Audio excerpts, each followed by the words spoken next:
Alors, la peur, j'ai fait plusieurs messages sur la peur depuis 2000. J'avais reçu des visions en 2019, moi, très très fortes, de ce qui allait se passer, y compris pour ceux qui s'en souviennent, l'image d'un frelon asiatique qui arrivait, qui allait piquer, qui était mortel, etc. J'ai reçu plein de visions, puis je les oubliais, et puis c'est quelqu'un qui vient sur mon blog et qui me retrouve les visions que j'avais dit. Le Seigneur nous avait tout dit, en fait, de ce qui allait se passer. Et puis surtout qu'il y avait aussi des prophéties qui venaient, bien sûr, d'autres personnes qui allaient dans le même sens. Et que je dis, mais le Seigneur nous avertissait, nous avertissait, nous avertissait, nous avertissait, nous avertissait. Mais on n'écoute pas. On n'écoute pas. Bon. Et malheureusement, on n'écoute pas et après, on est surpris. Bon. Mais je n'étais pas trop surprise puisque le Seigneur m'avait averti quand même. Je le sentais arriver les choses. Et donc, mais depuis 3 ans, j'ai parlé plusieurs fois sur la peur. Parce que la peur, elle a évolué au fur et à mesure du temps. D'abord, les gens ont eu peur de la maladie et de la mort. Puis après, ils ont eu peur de plus pouvoir avoir leur travail, leur machin, de plus aller dans les magasins, de plus avoir l'alimentation, de plus avoir ceci. Ils ont ne pas arrêté, c'est là où on voit l'esprit de Jézabel, manipuler la peur, la peur, la peur, la peur, tout le temps. Et il nous renvoie de nouvelles peurs. On va vous faire des coupures de courant, on va vous faire ceci, on va vous faire cela. Il continue à manipuler la peur. Alors, moralité, tous les gens se précipitent pour acheter une voiture électrique à des prix complètement de dingue. Et puis, dès qu'ils auront tous acheté, qu'il n'y aura plus une à vendre, ils vont augmenter l'électricité de 600%. Point barre. Ah, mon ancienne diesel, quand même, elle me coûtait moins cher. Et puis, le prix de l'essence va rebaisser. Non, mais ils font ce qu'ils veulent et tout est absolument artificiel. Si vous lisez de près, si vous avez le temps de lire de près la bonne presse qui parle avec des gens qui sont documentés et qui savent ce dont ils parlent, vous verrez que tout est organisé et que tout était annoncé il y a 40 ans par Jacques Attali. Point final, c'est pas un prophète. Mais ils avaient déjà commencé à préparer et c'était préparé aux États-Unis depuis déjà 10 ans. Et c'est pour ça que John Kennedy a été assassiné. C'est parce qu'il avait déjà perçu à quel point la corruption qui était organisée et orchestrée pour s'emparer du monde. Tout simplement. C'est ça, ils ne s'en cachent même pas. Ils veulent s'emparer du monde. D'ailleurs, ce qu'ils appellent le grand reset, c'est dire à tout le monde, donnez tous vos biens. Et puis en échange, on vous donnera des salaires, vraiment, vous vivrez tranquille, etc. C'est-à-dire, vous ne laisserez plus rien à vos enfants, et les enfants, il n'y aura plus de salaire du tout, et puis ils crèveront. Point final, c'est leur plan. Bon. Alors vous croyez Dieu ou vous ne croyez pas Dieu, mais soyez vigilants parce qu'on vous... Ou bien vous marchez avec l'Esprit de Dieu qui vous informe, qui vous met en alerte, ou vous marchez par votre intelligence, par votre intellect, par tout ce que vous avez appris.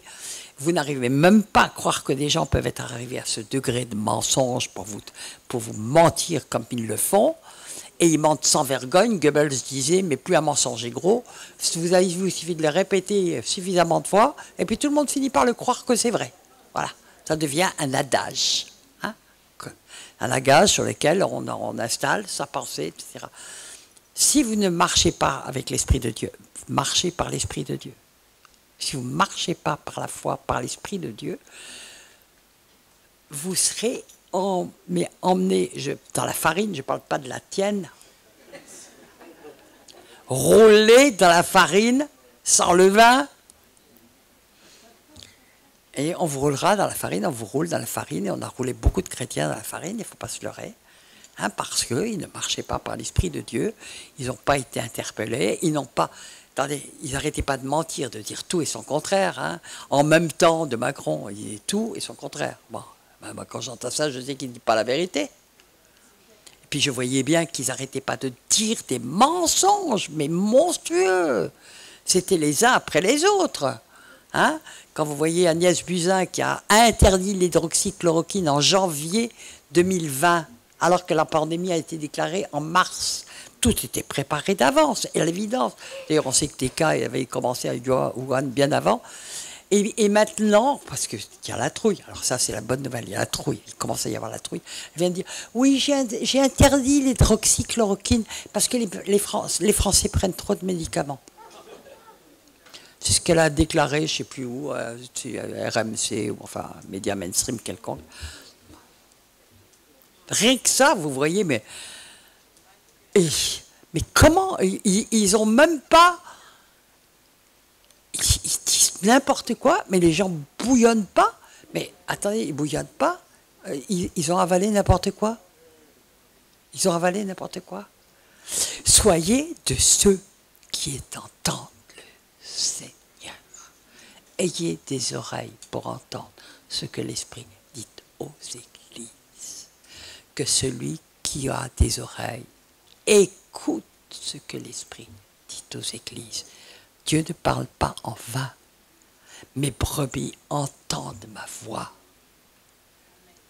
Dieu parle tantôt d'une manière, tantôt d'une autre. Il ne parle pas avec un clairon, ni une trompette, ni une clarinette, ni un chauffard.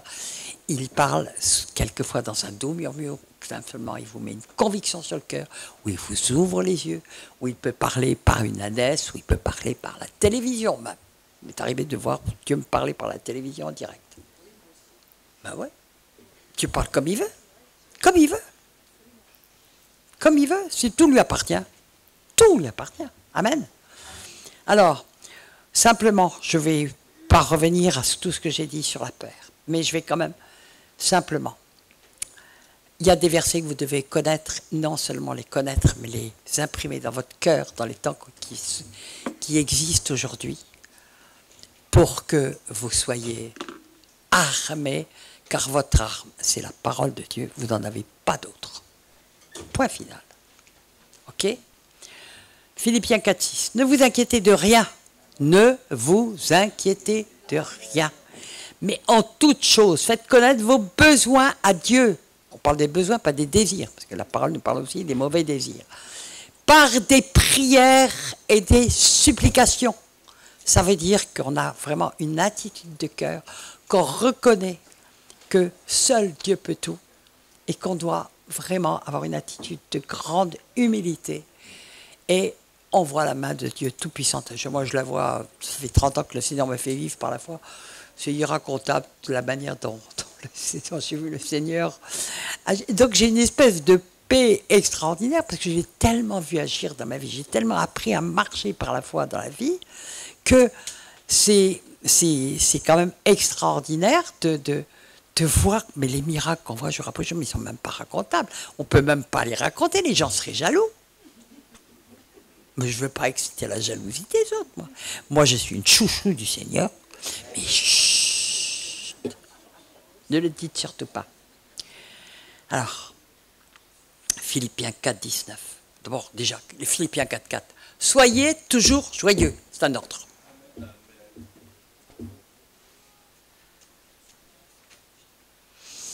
J'en connais ici qui ont tous des têtes bien joyeuses, mais qui ne sont pas arrivés avec une tête joyeuse du tout. Gloire à Dieu. Eh bien, restez toujours joyeux. Amen. Alléluia. Amen. Vous pouvez rester joyeux, puisque si vous marchez avec le Seigneur, si vous marchez dans ses pas, si vous suivez, on nous parlait des 144 000, ils suivent le Seigneur nuit et jour. Ah, j'aime cette phrase. Ils suivent le Seigneur nuit et jour. Mais qu'est-ce que c'est bon de suivre le Seigneur nuit et jour? On est dans une paix. Mais dans une paix. Et il s'occupe de tous les problèmes. Et tous les problèmes se résolvent. Tous, tous, tous. C'est extraordinaire la manière dont le Seigneur agit. Moi, je vis tellement de choses folles que je peux même pas... C'est pas racontable, c'est pas possible. C'est tout le temps, quoi. On vit tout le temps, on vit d'une manière tellement... écoutez, on habite les lieux célestes, point final. On n'est pas citoyen du monde, donc on n'est pas soumis aux lois du monde. On est ambassadeur de Christ. Un ambassadeur, il est de passage dans un pays, mais c'est pas son pays. Jésus dit, ils sont dans le monde, mais ils ne sont pas du monde. Amen. Si vous êtes vraiment des citoyens du ciel, yes! Pas de passeport, pas de passe-part nicette, pas de cul de code, pas de machin, etc. C'est le Seigneur qui peut même vous transporter d'un lieu à un autre, sans passer par le RER du coin qui est en panne, ok, ou qui est en retard de 3 heures, comme d'hab. Ok, donc non, mais tout est surnaturel avec mon Dieu. Si je vous racontais tout ce que j'ai pu vivre, en plus, quand j'allais de droite et de gauche, en Congo, dans tous les pays africains, en Guyane, aux États-Unis, au Canada, machin, dans les Caraïbes. Mais les choses que j'ai vécues, vous ne les croiriez pas. Donc je ne vais pas vous les raconter. Je ne vais pas vous faire pécher par incrédulité. Amen. Alors, la peur fait trembler. La panique déclenche. Est-ce que certains ont déjà vécu une panique? Moi, j'en ai vécu une. La panique déclenche, c'est un esprit tellement puissant que vous n'avez plus de contrôle sur ce qui se passe. Moi, j'en ai vécu une en mai 68. J'étais toujours la première sur les barricades. Puis on a eu les gaz lacrymogènes. Vous ne savez même plus ce que vous faites. Vous partez. Je suis reparti pendant, je ne sais pas du tout ce qui s'est passé pendant plus d'une heure. Je me suis retrouvé dans une porte cochère, comme si je revenais à moi, mais absolument. Mais c'est quelque chose d'impressionnant. Ils vont créer des paniques, ils créent des paniques. Ils savent créer des paniques. Ils mettent la terreur, ça paralyse. Les gens sont... Qu'est-ce qui est arrivé aujourd'hui? On a parlé de sidération. Les gens sont restés paralysés. Pas bouger, ils n'entendaient plus rien. Ils étaient sidérés. Je crois qu'on a tous eu un petit temps de sidération. Enfin, moi, ça a bien duré, au moins 3 jours ou 4 jours, hein, pas plus. Non, mais parce que tout de suite, j'ai vu les mensonges, les trucs, les machins. Puis comme le Seigneur avait commencé à m'avertir depuis un certain temps, j'étais un peu préparé à ce qui allait se passer, sans imaginer l'ampleur. J'étais quand même stupéfaite de voir l'ampleur que ça allait prendre dans le monde, dans les choses, et surtout la sidération des nations et la passivité des nations. C'est impressionnant. Ils ont préparé leur coup de trahison. Ils savent comment faire. C'est l'esprit de Jézabel.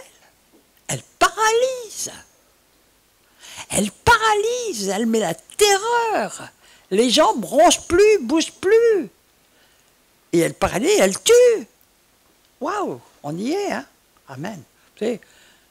N'oublions pas ce que j'ai cité plusieurs fois en Ecclésiaste 3:15, ce qui a déjà été, ce qui sera est déjà arrivé, et Dieu ramène ce qui est passé. C'est-à-dire qu'on retrouve dans la Bible aussi, toutes les choses que nous vivons, on en retrouve des exemples dans la Bible.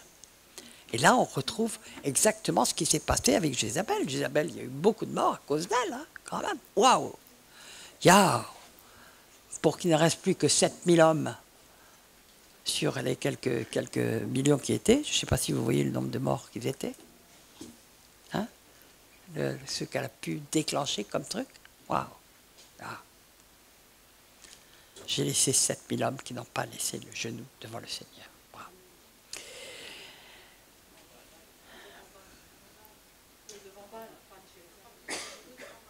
Devant?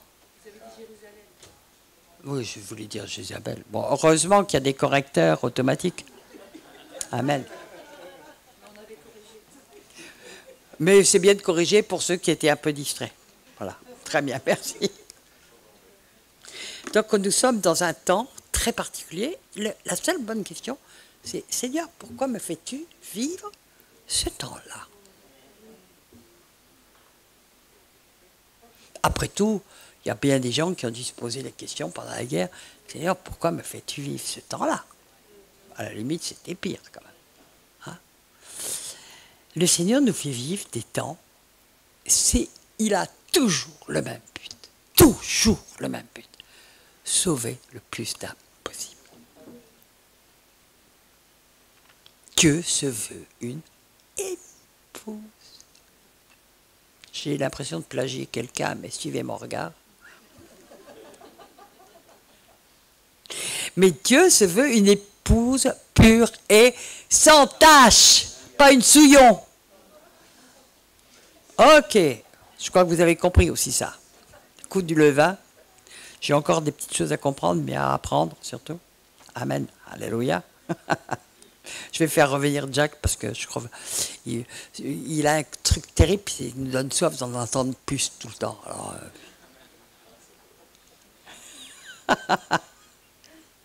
Alléluia.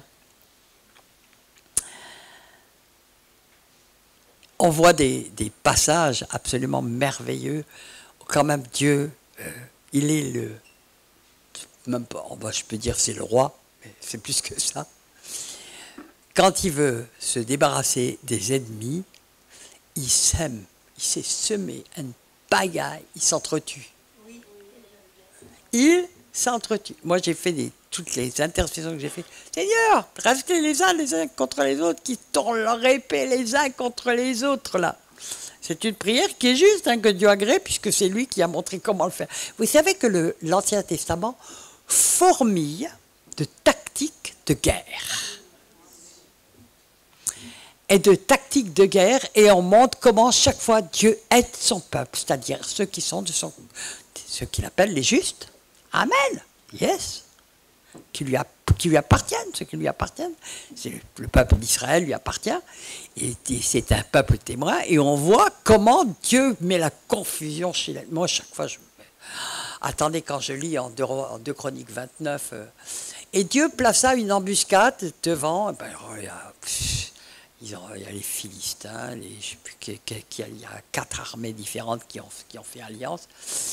Et Dieu plaça une embuscade devant eux. Et Josaphat, qui reçoit l'ordre de Dieu pour aller à la bataille, de mettre les chantres devant lui.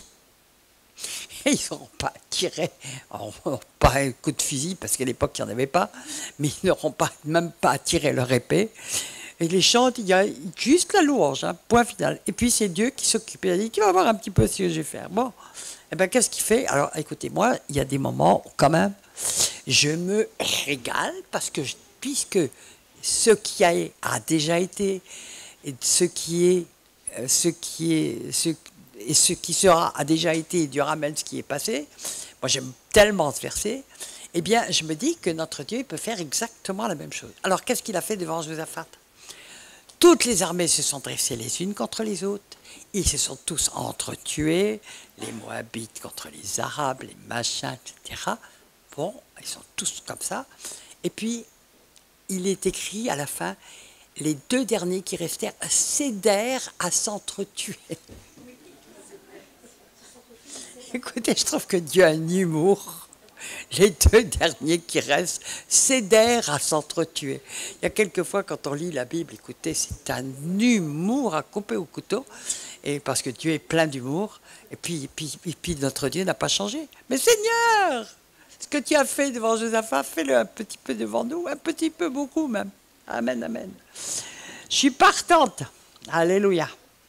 Alors, je vais m'arrêter là, mais je voudrais vous rappeler quelque chose, parce que j'ai vraiment très fort quelque chose sur le truc. Je ne sais même pas où je l'ai mis, ce verset.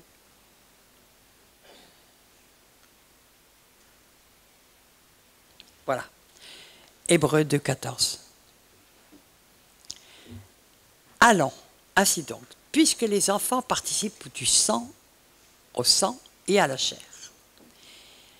Il y a également, on nous parle de Jésus, il y a également participé lui-même, afin que par la mort, il a anéanti celui qui avait la puissance de la mort, c'est-à-dire le diable. Ça, c'est un verset que vous connaissez bien. Et les versets suivants, pourtant il n'y a qu'une virgule. Et qu'il délivra tous ceux qui, par crainte de la mort, étaient toute leur vie retenus dans la servitude ou dans l'esclavage. Si vous avez peur de la mort, vous serez toute votre vie esclave, parce qu'ils vont tout le temps jouer sur la peur de la mort ou sur des peurs. Si vous n'avez aucune crainte parce que vous êtes dans la main de Dieu, vous serez libre. La vérité vous rendra libre. Et la vérité, c'est toute la Bible. D'accord? Donc, si vous avez peur de la mort, alors ça peut être parce que vous n'êtes pas sauvé. Et vous avez raison d'avoir peur de la mort. C'est où je vais passer ma vie éternelle. Et si vous êtes sauvé, c'est que vous avez un méga combat spirituel. Parce que nous avons le contrôle complet de nos pensées. Et vous devez vous repentir chaque fois que vous avez peur de la mort. Parce que si vous voulez continuer à être mis dans l'esclavage et la servitude, et ne pas pouvoir être utilisé par Dieu pour aller en arracher d'autres à la mort, il est temps de vous positionner par rapport à la mort. Elle n'est pas vaincue, c'est le dernier ennemi qui sera vaincu, mais notre vie n'est qu'une vapeur, et c'est ce qui se passe après qui est important. Amen. Amen. Si vous savez où vous allez, les chrétiens sont les seuls à savoir où ils vont. Enfin, les vrais chrétiens, parce qu'il y a des chrétiens à qui on a fait croire qu'ils étaient sauvés et qu'ils ne le sont pas. Ça, c'est une cruauté sans nom. Quelle horreur face moi. Je vais vous poser simplement cette question. On va prendre le temps. Prenez le temps de sonder votre cœur. Et si vous dites, c'est vrai, j'ai peur de la mort. Il y a des craintes qui ne sont pas anormales. Si quelqu'un conduit à 180 à l'heure, alors que je suis à côté et qui fait n'importe quoi, c'est normal que je lui dise, t'as pas vu que les anges sont descendus depuis un bon bout de temps là? C'est normal. Bon, ok, là je parodie une histoire drôle qu'on raconte souvent. Bon, que vous ayez de la crainte pour vos enfants, pour ceci, pour cela, c'est pas normal. Pas du tout anormal. Mais craignez-vous, vous, la mort? Vous pouvez craindre la maladie. Les maladies ne sont pas très drôles quand même à vivre. D'ailleurs, on est bien content quand Dieu nous guérit quand même. Et ben, je sais qu'on ne peut plus aller dans les hôpitaux, il n'y a plus d'infirmières, il n'y a plus rien. Il s'agit de quelque chose de très sérieux. Moi, j'ai pas peur de la mort. Je peux le dire parce que je n'ai pas du tout peur. Moi, tous les jours, je dis, Seigneur, quand est-ce que tu m'emmènes? Alors, moi, que je peux dire, j'ai envie d'être là-bas en haut parce que je commence à en avoir ras-le-bol de ce monde de... Alors, je dis, Seigneur, et puis chaque fois, il me dit, ah, continue ton boulot, t'es pas fini. Oui, ok, Seigneur. Bon, mais j'ai pas peur du tout de la mort. Mais vous savez, qu'est-ce qu'on est libre quand on n'a pas peur de la mort? Mais qu'est-ce qu'on peut nous faire? Mais qu'est-ce qu'on peut nous faire? Rien. Rien. Alors, est-ce que vous êtes prêts à examiner vos cœurs pour voir si vous avez une crainte de la mort? C'est vraiment une question importante. Parce que si vous n'avez pas la crainte de la mort, dans les temps qui viennent, si vous avez crainte de la mort, même un peu la crainte de la mort, ou bien c'est que vous n'êtes pas vraiment converti, et là, vous savez ce qu'il convient de faire, d'aller vers Jésus et de lui dire, maintenant, je t'appartiens et je décide de devenir ton disciple. Quelquefois, on découvre comme ça qu'on n'est pas converti dans des moments difficiles. D'accord? Ou bien, c'est tout simplement que vous avez encore des choses qui pèsent de votre passé, des trucs, des machins, des mauvais enseignements, des trucs. Et c'est une guerre contre sa chair et contre sa pensée pour l'amener à s'aligner sur la pensée de Dieu. Parce que si vous craignez la mort, vous êtes manipulable. J'ai parlé hier du banque d'identité. Là, je vais à un degré au-dessus. Vous êtes manipulable et vous êtes esclave dans la servitude. Et on peut faire de vous ce que l'on veut. Balaam marche très bien avec Jézabel. Amen. Vous êtes d'accord pour qu'on prenne ce petit temps d'examiner? Et ce qu'on va faire ici, c'est rien par rapport à, si vous avez des doutes, continuez à le faire chez vous. Libérez-vous de la peur de la mort. Libérez-vous. Lisez la parole et vous ne craindrez plus la mort. Regardez où est-ce que vous devez aller et si vous êtes sûr que vous allez aller dans la Jérusalem céleste qui vous ferez partie du millénium et autres, que vous serez enlevé et compagnie, si vous avez cette conviction et cette paix dans le cœur, vous serez des gens libres. Vraiment libre. Et votre liberté entraînera d'autres à chercher ce que vous avez. Amen. Est-ce qu'il y a quelqu'un pour jouer du piano? Oui, ou Jacques, si tu as envie de le faire. Si jamais tu avais envie de le faire, tu le fais. Allez. Ou tu te mets là en réserve.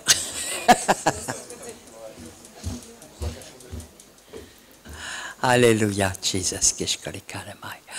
Je vais vraiment prier pour vous, pour que le Seigneur vous éclaire.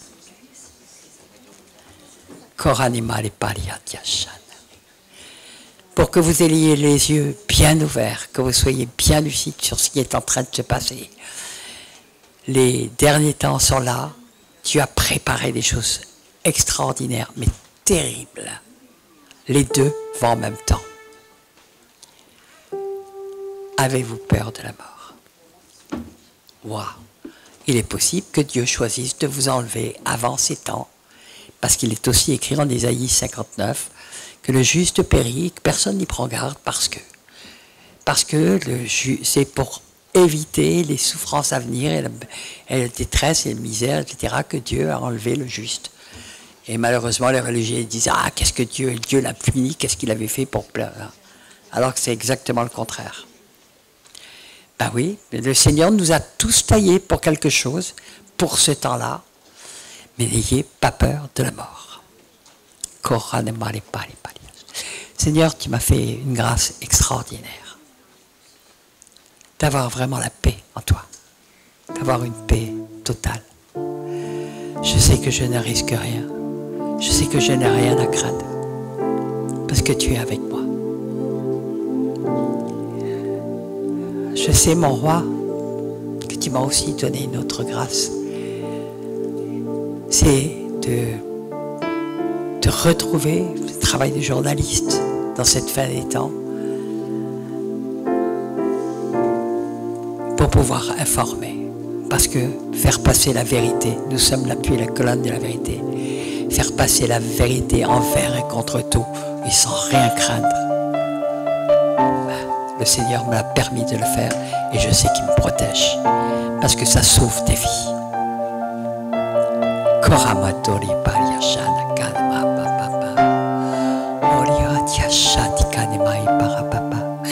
Dieu est là, je sens sa présence.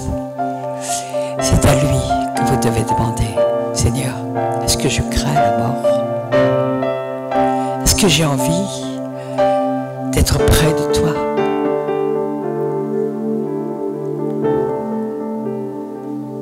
Est-ce que j'ai soif de te rejoindre? Est-ce que je fais partie de cette épouse qui crie, viens, Seigneur Jésus, viens, tellement elle ne peut plus voir ce qui se passe. Mais le Seigneur peut vous dire, non, tu as encore des choses à faire.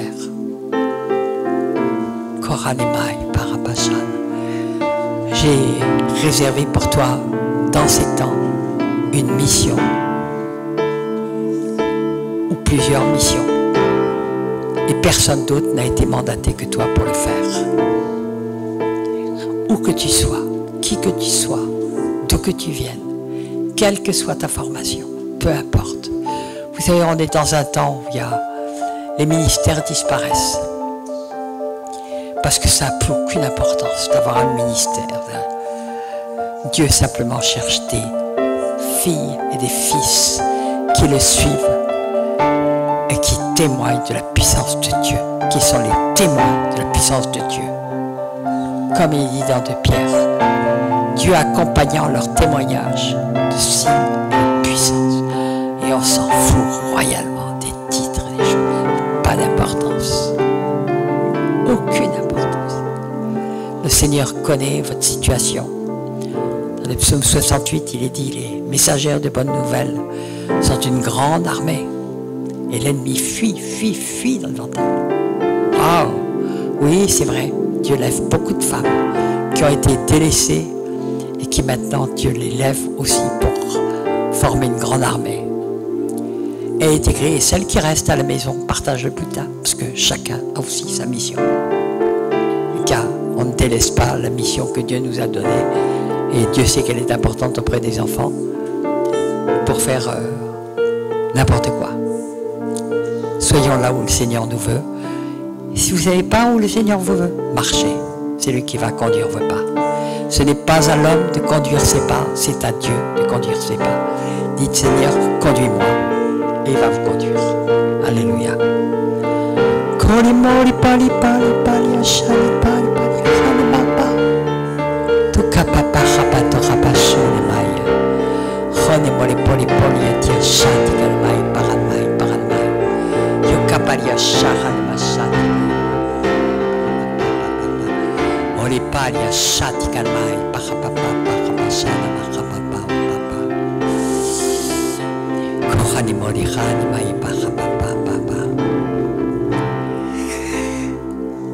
Le Seigneur veut qu'on ait du courage, de l'audace, du courage. Il n'aime pas les lâches, le Seigneur. Les lâches sont mis au même rang que les sorciers en Apocalypse. C'est vrai. Ah ouais. Ça commence par malheur aux lâches, etc. Maudit soit les lâches, les menteurs, les trucs, etc.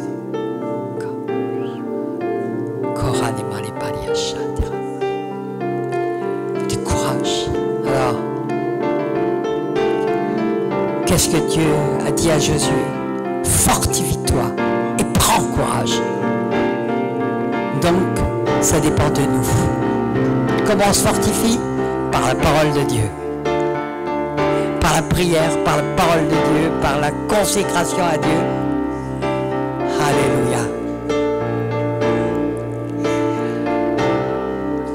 Alors ceux qui reconnaissent qu'ils ont besoin d'être fortifiés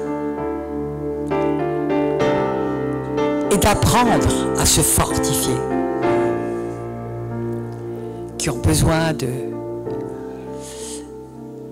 revêtus de la cuirasse de la justice, de la ceinture de vérité, de tout ça, on l'acquiert dans la parole de Dieu et on l'acquiert en mettant en pratique la parole de Dieu. Amen. S'il y en a parmi vous qui ont envie de dire « Aide-moi Seigneur, aide-moi, aide-moi, aide-moi, aide-moi ». Je reconnais que j'ai des failles, je reconnais que je suis faible, je reconnais. On peut l'être. Si vous voulez, c'est pas une